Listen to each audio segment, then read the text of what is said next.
आज भारत में 96% से ज्यादा केसेस रिकवर हो चुके हैं। फैटेलिटी रेट में भी भारत दुनिया के उन देशों की लिस्ट में है जहां ये रेट सबसे कम है। देश और दुनिया में कोरोना की स्थिति को सामने रखते हुए जो प्रेजेंटेशन यहां दिया गया, उससे भी कई अहम पहलू हमारे सामने आए हैं। दुनिया के अधिकांश कोरोना प्रभावित देश ऐसे हैं जिन्हें कोरोना की कई वेव्स का सामना करना पड़ा है। हमारे देश में भी कुछ राज्यों में केसेस कम होने के बाद अचानक से वृद्धि होने लगी है। आप सभी इन पर ध्यान दे रहे हैं, लेकिन फिर भी कुछ राज्यों का उल्लेख हुआ है, जैसे महाराष्ट्र है, पंजाब है, और आप मुख्यमंत्रियों ने भी चिंता व्यक्त की है, सिर्फ मैं कह रहा हूं ऐसा नहीं है। और विशेष चिंता की आप कर भी रहे हैं और करने की जरूरत भी है।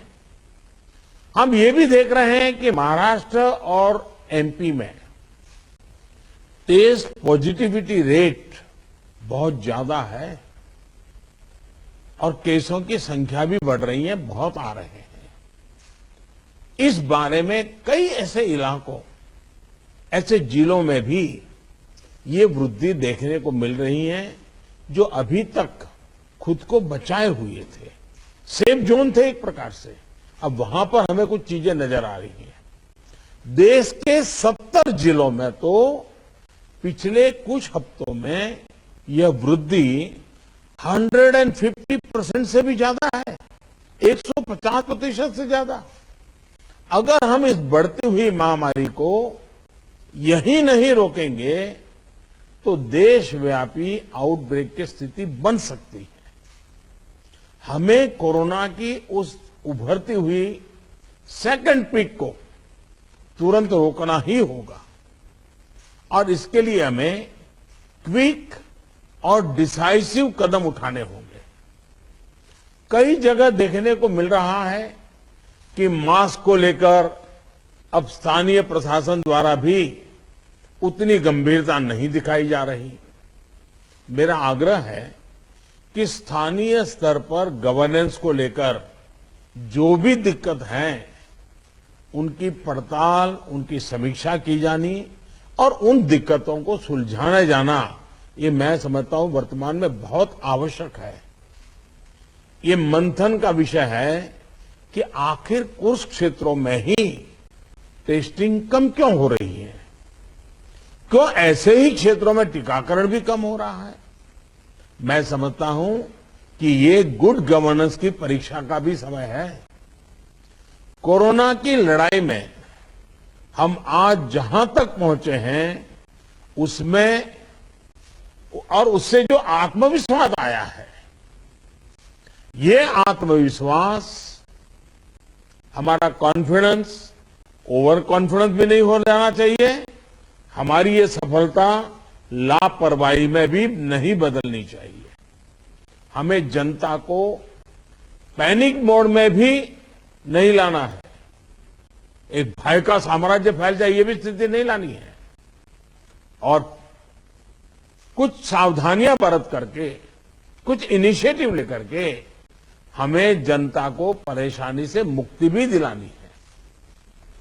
अपने प्रयासों में हमें अपने पुराने अनुभवों को शामिल करके रणनीति बनानी होगी। हर राज्य के अपने अपने प्रयोग हैं, अच्छे प्रयोग हैं, अच्छे इनिशिएटिव हैं। कई राज्य दूसरे राज्यों से नए नए प्रयोग सीख भी रहे हैं।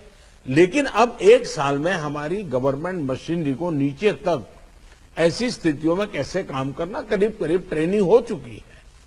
अब हमें प्रोएक्टिव होना जरूरी है। हमें जहां जरूरी हो, और ये मैं आग्रहपूर्वक कहता हूं, माइक्रो कंटेनमेंट जोन बनाने का विकल्प भी किसी भी हालत में ढिलास नहीं लानी चाहिए।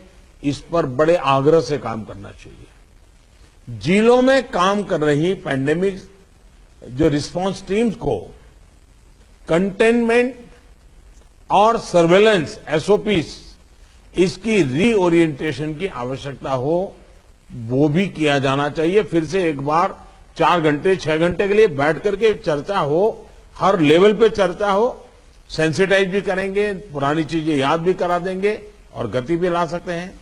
और इसके साथ ही टेस्ट, ट्रैक और ट्रीट इसको लेकर भी हमें उतनी ही गंभीरता की जरूरत है जैसे कि हम पिछले 1 साल से करते आ रहे हैं।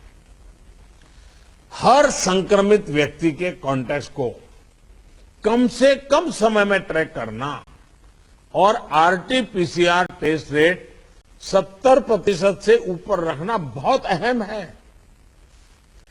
हम ये भी देख रहे हैं कि कई राज्यों में रैपिड एंटीजन टेस्टिंग पर ही ज्यादा बल दिया जा रहा है और उसी भरोसे गाड़ी चल रही है।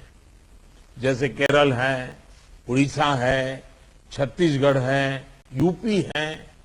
मुझे लगता है कि इसमें बहुत तेजी से बदल की जरूरत है। इन सभी राज्यों में, मैं तो चाहता हूं देश के सभी राज्यों में हमें आरटी-पीसीटी टेस्ट और बढ़ाने पर जोर देना होगा। एक बात जो बहुत ध्यान देने वाली है वो ये कि इस बार हमारे टियर 2 और टियर 3 शहर जो शुरू में प्रभावित नहीं हुए थे, उनके आसपास के क्षेत्र प्रभावित ज्यादा हो रहे हैं। देखिए, इस लड़ाई में हम सफलतापूर्वक बच पाए हैं, उसका एक कारण था कि हम गांवों को इससे मुक्त रख पाए थे। लेकिन टियर 2, टियर 3 सिटी पहुंचा तो इसको गांव में जाने से देर नहीं लगेगी और गांवों को संभालना हमारी व्यवस्थाएं बहुत कम पड़ जाएगी। और इसलिए हमें छोटे शहरों में टेस्टिंग को बढ़ाना होगा। हमें छोटे शहरों में रेफरल सिस्टम और एम्बुलेंस नेटवर्क के ऊपर विशेष ध्यान देना होगा। प्रेजेंटेशन में ये भी बात हमारे सामने रखी गई कि अभी वायरस का स्प्रेड डिस्प्रेस्ड मैनर में हो रहा है। इसकी बहुत बड़ी वजह यह भी है कि अब पूरा देश ट्रैवल के लिए खुल चुका है।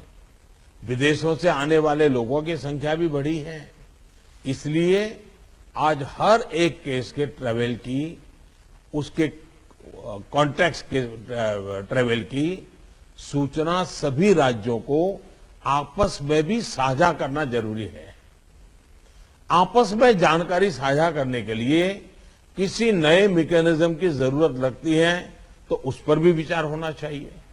इसी तरह विदेश से आने वाले यात्रियों और उनके कॉन्टैक्ट्स के सर्वेलेंस के लिए एसओपी के पालन की जिम्मेदारी भी हमारी अब बढ़ गई है। अभी हमारे सामने कोरोना वायरस के न्यूटन्स को भी पहचाने और उनके प्रभावों का आकलन का भी एक प्रश्न है। आपके राज्यों में आपको वायरस के वेरिएंट का पता चलता रहे, इसके लिए भी जीनोम सैंपल भी टेस्टिंग के लिए भेजा जाना उतना ही अहम है। साथियों, वैक्सीन अभियान को लेकर कई साथियों ने अपनी बात रखी। निश्चित तौर पर इस लड़ाई में वैक्सीन अब 1 साल के बाद हमारे हाथ में एक हथियार आया है। ये प्रभावी हथियार है। देश में वैक्सीनेशन की गति लगातार बढ़ रही है। हम एक दिन में 30 लाख लोगों को वैक्सीन करने के आंकड़े को भी एक बार तो पार कर चुके हैं। लेकिन इसके साथ ही हमें वैक्सीन डोसेज वेस्ट होने की समस्या को बहुत गंभीरता से लेना चाहिए। तेलंगाना और आंध्र प्रदेश में 10% से ज्यादा वैक्सीन वेस्टेज है। यूपी में भी वैक्सीन वेस्टेज करीब करीब वैसा ही है। वैक्सीन क्यों वेस्टेज हो रही है, इसकी भी राज्यों में समीक्षा होनी चाहिए और मैं मानता हूं हर रोज शाम को इसकी मॉनिटरिंग की व्यवस्था रहनी चाहिए और हमारी सिस्टम को प्रोएक्टिव लोगों को कांटेक्ट करके एक साथ इतने लोग मौजूद रहें ताकि वैक्सीन दे, वैक्सीन वेस्टेज न जाए, इसकी व्यवस्था होनी चाहिए। क्योंकि एक प्रकार से जितना परसेंटेज वेस्टेज होता है, हम किसी के अधिकार को बर्बाद कर रहे हैं। हम किसी के अधिकार को बर्बाद करने का हमें हक नहीं है। स्थानीय स्तर पर प्लानिंग और गवर्नेंस की जो भी कमियां हैं उन्हें तुरंत सुधारा जाना चाहिए। वैक्सीन वेस्टेज जितनी रुकेगी, और मैं तो चाहूंगा राज्यों ने तो जीरो वेस्टेज के टारगेट से काम शुरू करना चाहिए। हमारे यहां वेस्टेज नहीं होने देंगे। एक बार कोशिश करेंगे तो इंप्रूवमेंट जरूर होगा। उतने ही ज्यादा हेल्थ वर्कर्स, फ्रंटलाइन वर्कर्स और दूसरे एलिजिबल लोगों को वैक्सीन की दोनों डोज पहुंचाने के हमारे प्रयास सफल होंगे। मुझे विश्वास है कि हमारे इन सामूहिक प्रयासों और रणनीतियों का अमल जल्दी ही हमें दिखाई देगा और उसका परिणाम भी नजर आएगा। अंत में मैं कुछ बिंदु फिर एक बार दोहराना चाहता हूं ताकि हम सभी इन विषयों पर ध्यान देते हुए आगे बढ़े। एक मंत्र जो हमें लगातार हम सबको कहना होगा, दवाई भी और कड़ाई भी। देखिए, दवाई मतलब बीमारी चली गई ऐसा नहीं। मान लीजिए किसी को जुकाम हुआ है, उसने दवाई ले ली, सब ली, लेकिन इसका मतलब ये नहीं है कि उसको ठंडी जगह पे बिना सुरक्षा के ऊनी कपड़े वगैरह पहने बिना वो चला जाए, बारिश में कहीं भीगने के लिए चला जाए। भाई ठीक है, तुमने दवाई ली है, लेकिन तुम्हें बाकी संभालना तो पड़ेगा ही पड़ेगा। ये हर हेल्थ का नियम है जी। ये कोई इस बीमारी के लिए नहीं है, ये हर बीमारी के लिए है जी। अगर हमें टाइफाइड हुआ, दवाई हो गई, सब हो गई, फिर भी डॉक्टर कहते हैं वे इन चीजों को नहीं खाना। ये वैसा ही है। और इसलिए मैं समझता हूं इतनी सामान्य बात लोगों को समझानी चाहिए। और इसलिए दवाई भी और कड़ाई भी, इस विषय में हम बार बार लोगों को आग्रह करें। दूसरा जो विषय मैंने कहा, आरटीपीसीआर टेस्ट को स्केल अप करना बहुत आवश्यक है ताकि नए केसेस की पहचान तुरंत हो सके। स्थानीय प्रशासन को माइक्रो कंटेनमेंट जोन बनाने की दिशा में हमें आग्रह करना चाहिए। वो वहीं पर काम तेजी से करें, हम बहुत तेजी से रोक पाएंगे, ताकि संक्रमण का दायरा फैलने से रोकने में वो मदद करेगा। वैक्सीन लगाने वाले केंद्रों की संख्या बढ़ाने की आवश्यकता है।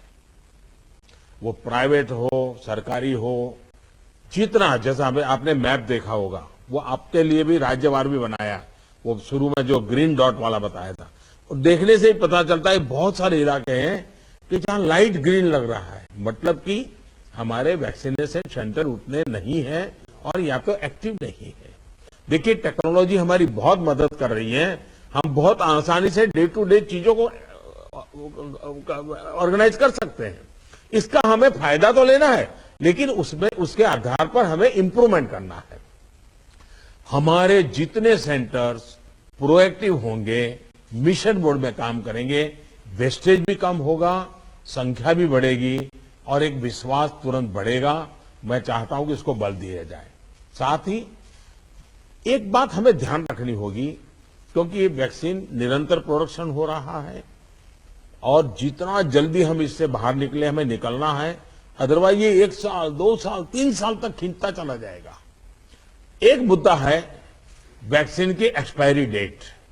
हमें ध्यान रखना चाहिए कि जो पहले आया है उसका पहले उपयोग हो, जो बाद में आया है उसका बाद में उपयोग हो। अगर जो बाद में आया हुआ हम पहले उपयोग कर लेंगे तो फिर एक्सपायरी डेट और वेस्टेज की स्थिति बन जाएगी।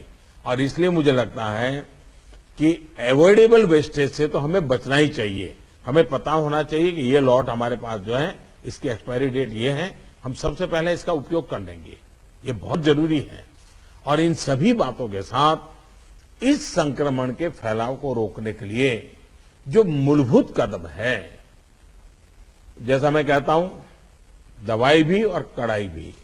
मास्क पहनना है, 2 गज की दूरी बनाए रखना है, साफ सफाई का ध्यान रखना है, पर्सनल हाइजीन हो या सोशल हाइजीन, पूरी तरह उसको बल देना पड़ेगा।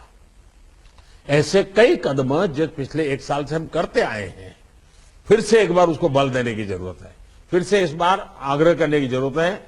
उसमें हमें कड़ाई करनी पड़े तो करनी चाहिए। जैसे हमारे कैप्टन साहब कह रहे थे कि हम कल से एक बड़ा कड़ाई करने का मूवमेंट चला रहे, अच्छी बात है।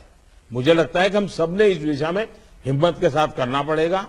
मुझे विश्वास है कि इन विषयों पर लोगों की जागरूकता बनाए रखने में हमको सफलता मिलेगी।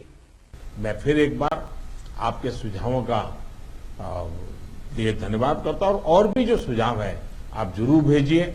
जो हॉस्पिटल के विषय में जो आज चर्चा निकली है, आप 2-4 घंटे में ही सारी जानकारी दे दीजिए, ताकि मैं शाम को 7-8 बजे के आसपास मेरे डिपार्टमेंट के लोगों के साथ रिव्यू करके इसमें से अगर कोई बॉटल नेक है तो उसको दूर करने के लिए कोई आवश्यक निर्णय करने होंगे तो हेल्थ मिनिस्ट्री तुरंत कर लेगी और मैं भी उस पर ध्यान दूंगा। लेकिन मैं कहता हूं कि हम अब तक जो लड़ाई जीतते आए हैं, हम सबका सहयोग है। एक हमारा कोरोना वॉरियर का सहयोग है, उसके कारण हुआ है। जनता जनार्दन ने भी बहुत कोऑपरेट किया है जी। हमें जनता से जूझना नहीं पड़ा है। हम जो भी बात लेते गए, जनता ने विश्वास किया है, जनता ने साथ दिया है और भारत विजयी हो रहा है 130 करोड़ देशवासियों की जागरूकता के कारण, 130 करोड़ देशवासियों के सहयोग के कारण, 130 करोड़ देशवासियों के कोऑपरेशन के कारण। हमें जितना जनता जनार्दन को इस विषय पर फिर से जोड़ पाए, फिर से विषय को बताएंगे, मुझे पक्का विश्वास है कि जो अभी बदलाव नजर आ रहा है, हम उस बदलाव को फिर से एक बार रोक पाएंगे, फिर से हम नीचे की तरफ ले जाएंगे, ऐसा मेरा पक्का विश्वास है। आप सबने बहुत मेहनत की है, आपके पास इसके एक्सपर्टाइज टीम बन चुकी है। थोड़ा आप डेली 1 बार 2 बार पूछना शुरू कर दीजिए, सप्ताह में 1-2 बार मीटिंग लेना शुरू कर दीजिए, चीजें अपने आप गति पकड़ जाएगी। मैं फिर एक बार बहुत शॉर्ट नोटिस में आप सबको आज की मीटिंग मैंने ऑर्गेनाइज की, लेकिन फिर भी आपने समय निकाला और बहुत विस्तार से अपनी सारी जानकारियां दी। मैं आपका बहुत बहुत आभार व्यक्त करता हूं। धन्यवाद जी। फिक्र आपकी, सोमवार से शुक्रवार रात 9 बजे सिर्फ TV9 भारतवर्ष पर।